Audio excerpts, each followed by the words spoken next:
welcome back to the Graceful Tangle YouTube channel. Today I have a brand new yarn review prepped for you guys today, and I am so excited to share this yarn with you. It is one that I have talked about so many times. I've used it so many times, and it is high time that I finally share more about it with you guys and kind of let you in on my honest thoughts about it. So if you haven't already subscribed to my channel, please go ahead and do that by hitting that subscribe button, and then don't forget to hit that notification bell right next to it so that you don't miss out on any future videos. Okay, so today's yarn that I wanted to talk all about is KnitPicks Static. Here is what one new skein looks like. This specific color is called All Sorts, and it is so beautiful. It's pinks and oranges, very autumnal in my mind.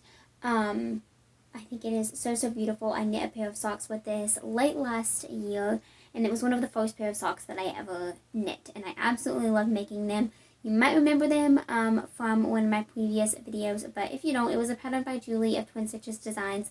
They are well loved. I love those socks so much, and this yarn was so nice to use. The color is gorgeous. And then I have a couple of other colorways to show you guys as well. So this one is called Peppercorn, and it is really beautiful as well. I love it so much. And then this one is Seascape. Now I am actually using this one currently in a sock project, and that is what I wanted to spend some time talking about today. I have one sock complete, and it is going to be what I'm going to use throughout this video to walk you through this yarn. So KnitPicks Static is perfect for socks. It's what it's designed for. It's what the fiber content is made to be made into, per se. So the fiber content, if you're curious, is 75% superwash wool, 25% nylon. So it's a really standard 75-25 base. When you hear other makers talk about a 75-25 yarn, that's what they mean. And it is a really good standard base for sock knitting. The wool will provide softness and also durability, and then the nylon will add extra durability on top of that and help prevent pilling. So this yarn is really slow to pill, though I will say that it does after a while.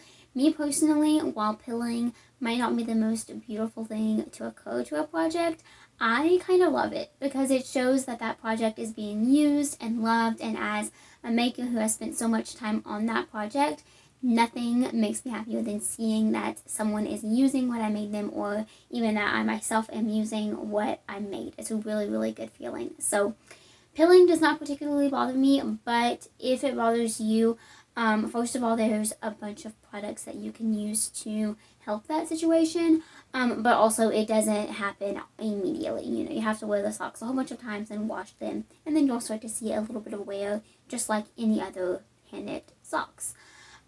So there's a little bit of a backstory on the yarn content itself. It is a #1 fingering weight yarn, so again, making it perfect for socks.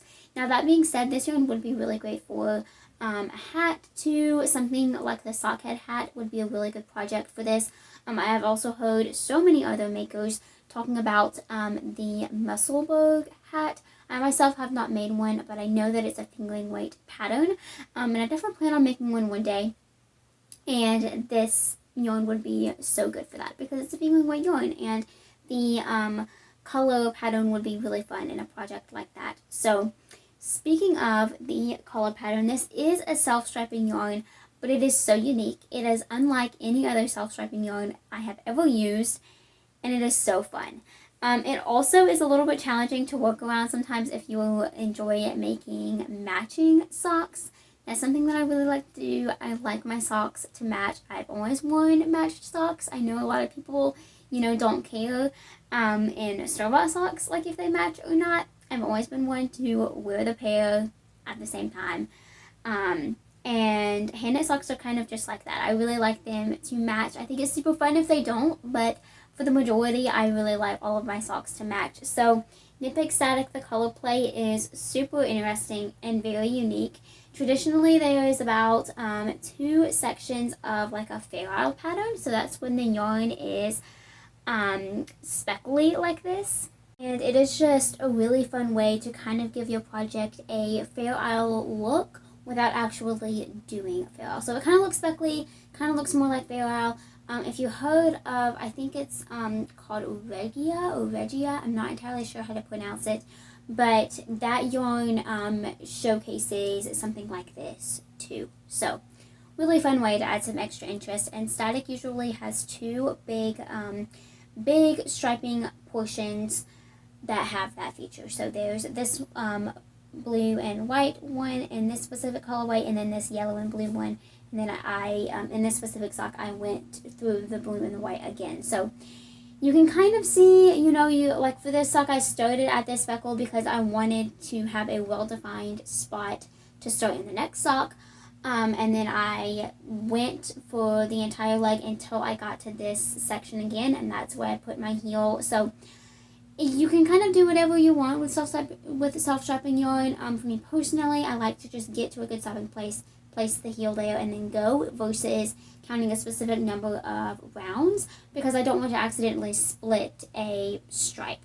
So, do whatever floats your boat, but I really love how this specific sock turned out. Now, because of that, I actually did, I have the second one started here that I can show you. I wanted to make them matching, and so I did wind off a separate ball after I finished this sock to get back to this point. So, and I'll just use that in like a scrappy project later or something like that. But yeah, because it's 100 grams, I can be okay with doing that because my feet are small. But if you are someone who uses almost all of the 100 gram skein for one pair of socks, I would be careful on how you do that. But yeah, so here's my second sock that I'm currently working on. I have completed the leg now, and I'm ready for the heel. So I am about to get into this yellow and blue speckly bit again. So super, super fun pair of socks. So again, socks is definitely my favorite thing to make with static. It is actually the only thing I have made with this specific yarn. But I do plan on doing a hat with it soon.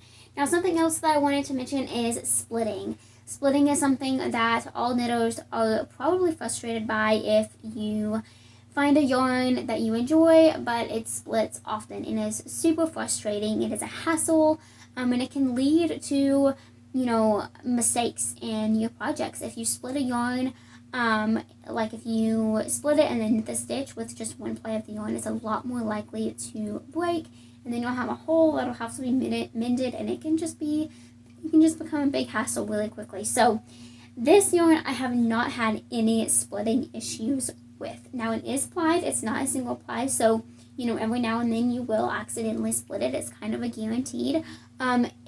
With sock yarn, I would even say that it is sometimes more likely to happen because you are typically using very small needles and very sharp needles. At least in my case, I use primarily Chalgu needles when I knit socks, and those are pretty sharp. I really like the point. It's not too pointy or too dull in my personal opinion, but they are pretty sharp. And so every now and then I will split a stitch, but I usually catch it. It's really easy to fix. It's not a big deal.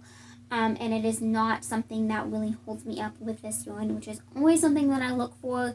And I'm really happy that it isn't an issue with this yarn. I have just loved using it. And I can't wait to continue to do so. In Christmas of 2020, I knit each of my family members, which is 5 total, a pair of socks using static for Christmas, and as a gift, and they turned out so well. I used a different color for each family member, and the yarn line allowed me to find one that reminded me of that person in color form, and it was so much fun to pick each skein out. I highly recommend you doing so. But yeah, they have such an abundance of colors, and they're all so different from one another, and I think that's what makes them so special. So this is the socks that I'm currently making myself. I am really looking forward to using these 2 as well. This one just got stuck, which obviously, there we go. Goodness. So I'm looking forward to using these 2 as well. And I can't wait to see what I knit up. Now, one last thing that I wanted to mention is if you are looking for a pattern to use for static, I have a free sock pattern. It's called the Success Socks. It is my personal vanilla sock recipe, and it is a free pattern. So it is specifically designed for beginner sock knitters. It takes you step by step through the process of knitting a pair of socks, and then it includes some video tutorials along the way to help you throughout the process. And static is the yarn that I used for that that pattern. So I used a more neutral one. I don't remember the actual colorway name of that specific yarn color, but I will link static below and that pattern so that you can check it out. Again, it is free, so if you have been on the fence of knitting a pair of socks, I highly recommend just giving it a go and just see what happens. I will link the needles that I use for socks and of course this yarn and that pattern down in the description box below so that you can check it out and just give it a little try for yourself. But I hope you enjoyed this yarn review. These were always so much fun to create and share with you guys. If you have any other yarns that you want to see me review, please don't hesitate to let me know in the comments, in the comments down below, or send an email to thegracefultangle@gmail.com. Wow, that was not well said, but I'll put all my contact information down below so that you can reach out to me in any platform that you choose. I hope you enjoyed this video. I'm going to be adding a little clip of me knitting with this yarn at the end, so be sure to check that out if you're interested, and I will see you all next time. Bye.